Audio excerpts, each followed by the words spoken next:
is nakaprogram lang sa pinrogram ng gumawa sa kanya. So paano naman ngayon? Umuulan. Ikaw yung offspring ni Mang Kanor. Thermostat to keep your engine hot.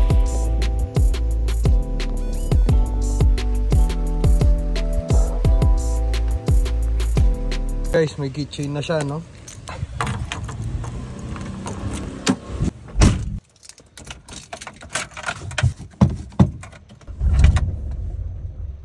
Ay.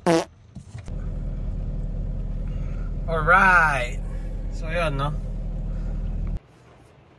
Basa pa ako. Grabe guys, umuulan. So hindi tayo makapagtrabaho ng kalikalikot ng kotse. Yung customer natin doon, sumasabaw yung sahig. So wala, shoot na muna tayo ng konting video. So maulan din ngayon eh. Malamig. So it's the proper time para pag-usapan tong bagay na to. Alright, let's go guys. Okay guys, so yun, nandito tayo kay... Teka, bago pala tayo mag-umpisa. So guys, no, bali nandito ako ngayon kay 1K. So our 20,000 worth na kotse na dinala natin ng Baguio. So guys, no, so, sa mga hindi pa nakakapanood ng video namin ni Sir Chuk, yung kotse na to is binili ko ng August 25 yata. So the next day, August 26, pumunta kami ng Baguio ni Sir Chuk.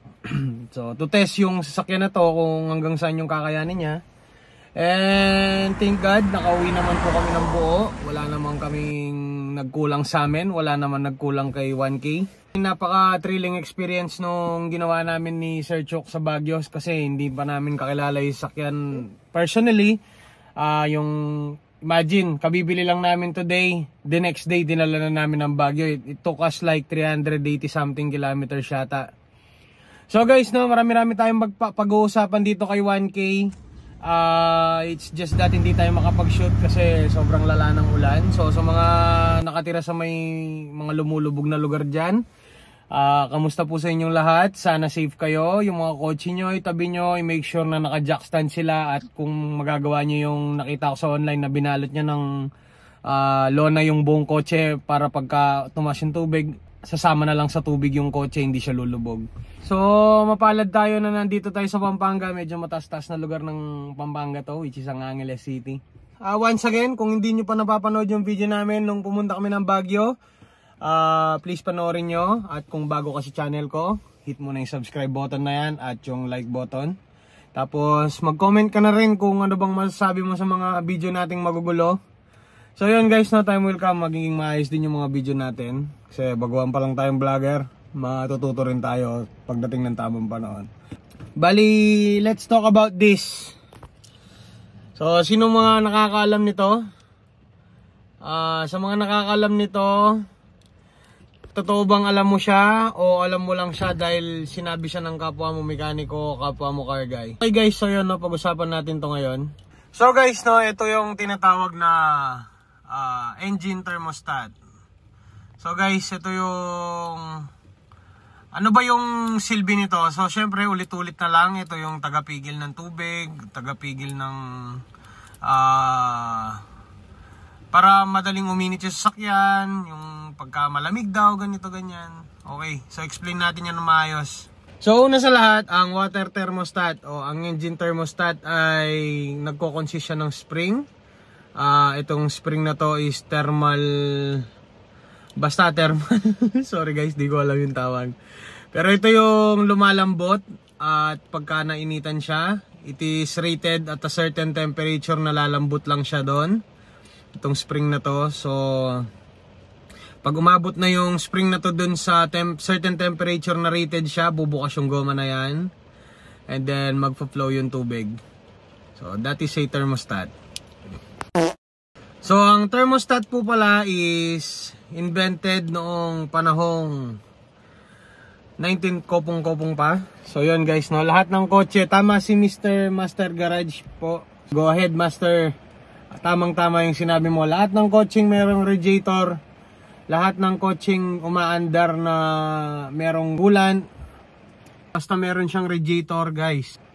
So guys, no, bakit ba pinasok yung thermostat? sa mga coaching may liquid cooled na bagay-bagay. Ang engine, umaandar yan para patakbuhin yung sasakyan. Ngayon, pagka tumatakbo yung sasakyan, continuous din yung hangin. Okay, doon na papasok si thermostat kapag ka mabilis. Since hindi kinokontrol ng kung ano-anong bagay at naka-clutch fan yung kanyang fan, ito yung nagko-control sa init. So guys, no, malaking bagay po itong thermostat. Okay, balik tayo. So, doon tayo ngayon sa mga rear-wheel drive na kotse, yung nakapaganon yung mga engine nila. Meron silang dalawang fan na ganon. A certain operating temperature, mag-e-engage yung fan na yon at aandar sila. Paano naman yon? Okay na yon kasi hindi naman continuous umaandar yung kanyang fan. Okay guys, hindi nga continuous umaandar yung fan ng inyong sasakyan na front-wheel drive. Pero guys, ang sasakyan nyo is meant to be tumakbo ng 40, 60, 80, 100, and even lagpas ng 100. Hindi nyo po makokontrol yung hangin doon. So, ang tendency, continuous na pinapalamig ng hangin from your speed yung radiator natin sa harapan. So, ang nangyayari, kahit hindi kailangan ng engine ang malamig na tubig, since continuous na nagpo-flow yung tubig, nilagyan nila to water thermostat. So, pagka kunwari, ang operating temperature ng yung sasakyan is 95 degrees Celsius. Pag tumakbo ka ng mabilis, continuous yan, bababa, bababa, bababa. Okay, naka-disengage na yung fan mo, pero yung hangin sa labas, dire-diretso pa rin. Diyan napapasok si thermostat, puputulin niya yung flow ng tubig mo, isasara niya tong sa taas na to, para pagka uminit na ulit, buksan niya na ngayon tong goma na to, yung black na yan, para mag-flow na yung tubig. So yun guys, no, bali, ang thermostat po is not just about open and closing yung flow ng tubig. Siya rin po yung nagme-maintain ng init ng makina ng sasakyan. Kasi nga pagka tumatakbo na yun ng mabilis, magaling yung mga engineer, no? Hindi nila makokontrol yung hangin kapag ka mabilis ka na. So nag-isip sila ng paraan para ma-maintain yung temperature ng makina, which is ito ngayon. Kaya kung hindi ka engineer, huwag mo na itong tatanggalin. Sa inyo yung mga nagmumotor-motor dyan, pa side bearing, or even yung mga malilit na bearing na ginagamit natin na wala namang places na pang puller. So guys, ano bang ginagawa sa mga bearing na yon pagka pinapasok? So iinit muna yung housing nila. And then yung bearing ilalagay sa ref para lumit yung bearing, lumaki yung butas na pagpapasukan ng bearing. Okay, same sa engine. Ang engine is bakal. Ang engine is umiinit. So ang engine, at a certain temperature, nag-expand yung kanyang mga piyesa sa loob. So ang nangyayari, kung wala ka nito, hindi mangyayari yung metal expansion na sinasabi ng mga scientists sa yung makina. Kasi nga hindi na may maintain ng hindi na mimit ng engine mo yung operating temperature niya kasi wala ka nito. So ano ba ang difference pagka wala sa operating temp yung makina mo? Guys, mas nakakatakot pong humataw ng hindi nakagitna yung temperature ng engine kesa dun sa puro nakababa. Kasi yung bakal guys, nag-expand nga yan. So pag nag-expand yan, dun yung required measurement ng mga engineer para i-operate yung engine. So kung wala ka dun, guys, yung bakal mo nakakatakot kasi baka mamaya nagkakainan na pala sila, hindi mo alam. Hindi mo siya mararamdaman sa una kasi nga panigurado ang kinomplain mo nung pinapatanggal mo to, or ang complain mo na nung pumunta ka sa shop is nag-overheat. Ngayon si Mang Kanor nga, sabi ni Mr. Master Garage, si Mang Kanor tatanggalin to kasi yung sabi hindi naman daw kailangan. Okay guys, so kung isa ka dun sa mga naniniwala na hindi to kailangan, please lang i-unlearn mo na yung alam mong yan. Guys, kung isa ka naman dun sa mga naniniwala sa thermostat at hindi mo alam yung proper na gamit nito, let me enlighten you guys. Hindi lang po ito once na nag-open, open na, yun na yun. Hindi po. Ang thermostat valve is naglalaro siya from time to time. From umaandar ka, from traffic, from mabilis ka, mabagal. Naglalaro yan up and down. Kasi nga guys, hindi consistent yung temperature ng tubig. So yan guys, no, ano nga bang mangyayari pagka tinanggal mo tong thermostat na to? So, unang-una, yun nga, wala kang mararamdaman sa una. So, since nag-overheat nga yung sakyan mo nung dinala mo sa shop, after mo sa shop, pasasalamat ka kay Mang Kanor kasi nawala yung pag-overheat ng kotse mo. Okay. So, dito na ngayon papasok yung mga mangyayari pagka wala yung thermostat mo. Okay. Okay, punta muna tayo sa mga carbureted na engine. Let's say, yung mga ano ba yung mga pinakalumang carbureted engine dyan. 4K engine. Yung mga pinagpapracticean ni Mr. Jeep Doctor noon. So, Sir Jeep Doctor, shoutout sa'yo. Sana mapansin mo yung video na to. So, guys, unang-una, merong mga tinatawag na thermal operated switches yung mga sasakyan. Saan ka ba makakahanap ng ganun? Perfect example po is ang vacuum advancer ng mga carbureted engine. So, sa umaga, hindi mo kailangan i-advance ang timing ng makina mo kasi magkakos yun ng lean mixture. Kaya nga yan merong choke, merong auto choke. To reach the mixture to lessen the air para isara niya yung flapper dun sa may karburador noon. Kung wala kang thermostat, ang nangyayari hindi nag-open yung mga thermal operated vacuum switches ng sasakyan mo. So hindi siya makakapag-function ng maayos kasi nga hindi nag-switch on yung mga kailangan mag-switch on. Ano pa ba? Yung cold start ng mga carbureted engine.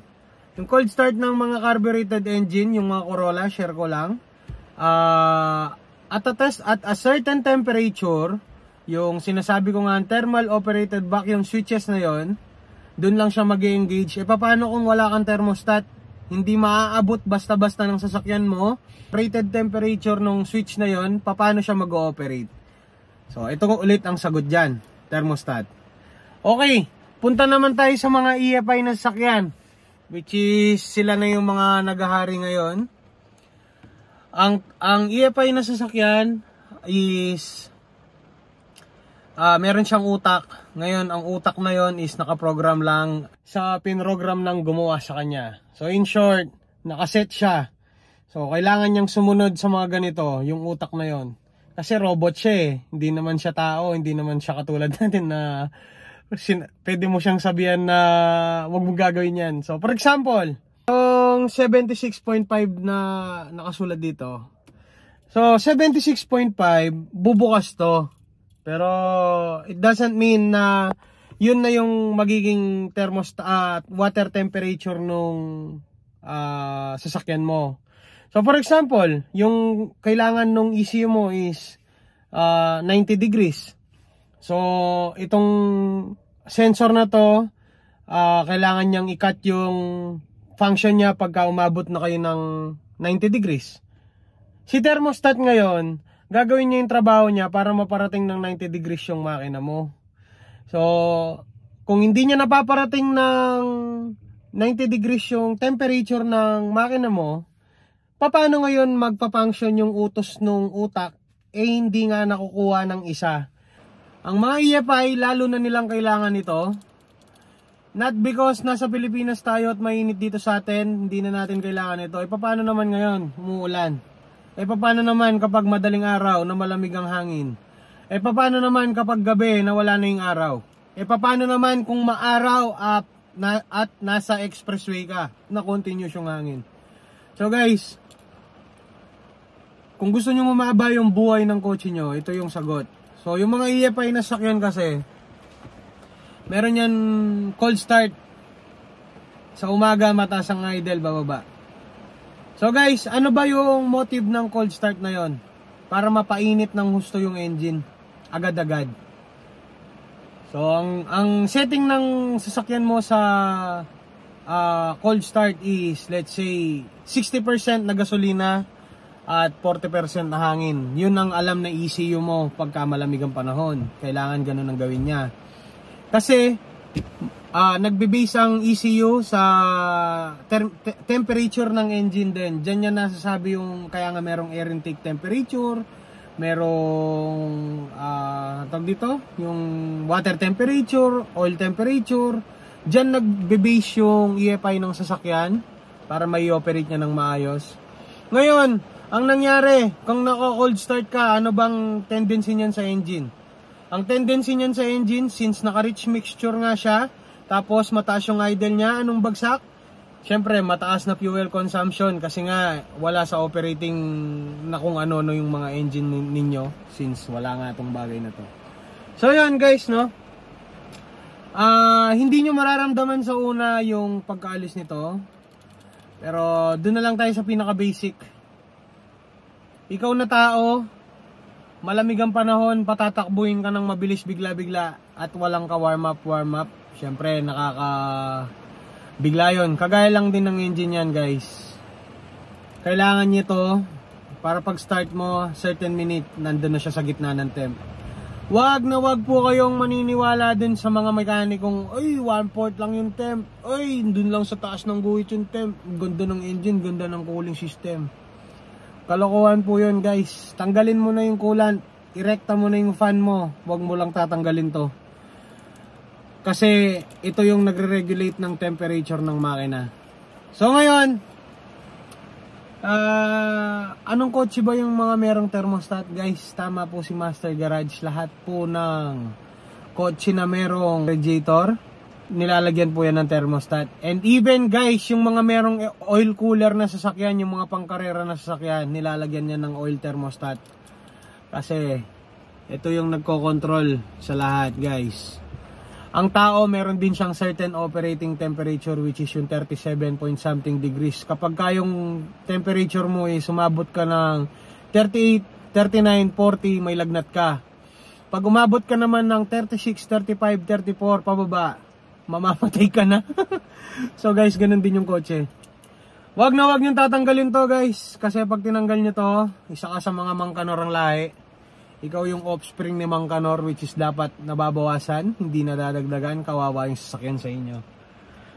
Ayun guys, no, dagdag ko lang pala, paano ba yung mga nagiging trouble nito? So guys, basic. Pwedeng nakasara, nag-stock. Pwedeng nakasarang ulit. So guys, no, pwede siyang naka-stock na nakasara, which is yung common na nagkakos siya ng overheat. Tapos pwede rin siyang naka-stock na naka-open, which is hindi niya napaparating ng certain temperature nga yung engine. Yun yung laging nakababa yung temperature meter niya. Tapos mataas yung minor, ganun, etc. Malakas sa gas. So baka naka-stock open. Baka mamaya tinanong mo yung may-ari, may thermostat ba yan? Meron, sabi niya, ngayon pala naka-stock open naman. So meron din madalas guys is yung wala talaga siyang laman kasi nga maraming anak si Mangkanor sa Pilipinas. Let's go. Once again, thermostat, wag na wag niyong tatanggalin kasi kailangan ng engine nyo to.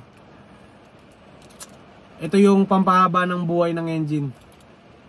Kahit yung engine rated dyan to rev, kaya nga may red line yan, di sana nilagyan na lang ng 1, 2, 3, 4, 5 na RPM. Pero nilagyan ng 6, 7, 8 yan. Kasi alam ng engineer. Proper yung sizes, distinct yung kanilang mga measurement. At ma-achieve yung distinct measurement na yon dahil lang dito sa thermostat. Kaya guys, no, lalo na sa mga diesel engine dyan. So, the more na malaki po yung engine nyo, the more na... Basta guys, kahit anong...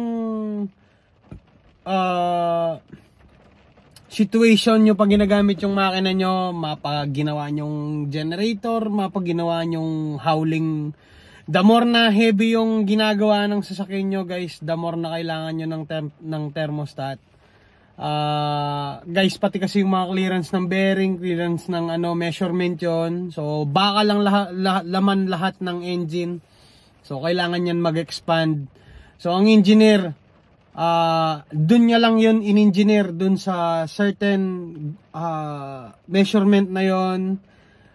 Guys, pati yung bomba ng langis, lahat related yan, lahat sa measurement ng sasakyan. Even yung oil pump, bakal din yon guys. So kapag ka nag-overheat yung sasakyan nyo, there's something wrong with the cooling system, hindi dahil sa thermostat. Yung thermostat po guys, pwede nyo yung tanggalin para lang maiuwi nyo yung sasakyan nyo. Pero hindi nyo permanently tatanggalin yan guys, kasi unang-una magka-carbon buildup yan. Basta marami ang magiging tendency. Yan lang yung unang-una. Syempre brand new lalabas yan sa kasa guys. Gamitin mo yan, i-maintain mo ng tama, regular flushing, regular change oil, regular ganun, sumusunod ka sa maintenance dapat. Kaya niyan umabot ng milyon na tinakbo guys, hindi imposible yun. Basta meron kang thermostat. Guys, thermostat, proven and tested na to, unang panahon pa. Ang kapal naman ng mukha mo para tanggalin mo yan. So yun guys, no, isang example pa guys, pagka nag-tune up kayo ng mga sasakyan, hindi pala tune up, sorry guys, I stand corrected by myself, valve adjustment. So sa mga ilalim ng hood ng sasakyan, meron silang measurement pag hot, meron din siyang measurement pag cold. That explains everything guys. Thermostat to keep your engine hot, huwag nyo tatanggalin to. Pag tinanggal nyo to, again, offspring ka ni Mang Kanor. Kung ayaw mo maging offspring ni Mang Kanor, manigaral kang masalese ba may nga balo nung nanwini. Alright guys, bali kung meron pa kayong may dadagdag para sa kaalaman ng ating video na to, please comment down below. Open po tayo sa suggestion, open po tayo sa correction at lahat. Open po tayo sa mga, basta guys, magkakaibigan tayo sa channel na to. Feel free to comment, negative or positive, pag-uusapan natin yan. That's it. Rainy morning sa inyong lahat. Keep safe guys. Bro TV here. Hoping you're all safe. Let's go guys.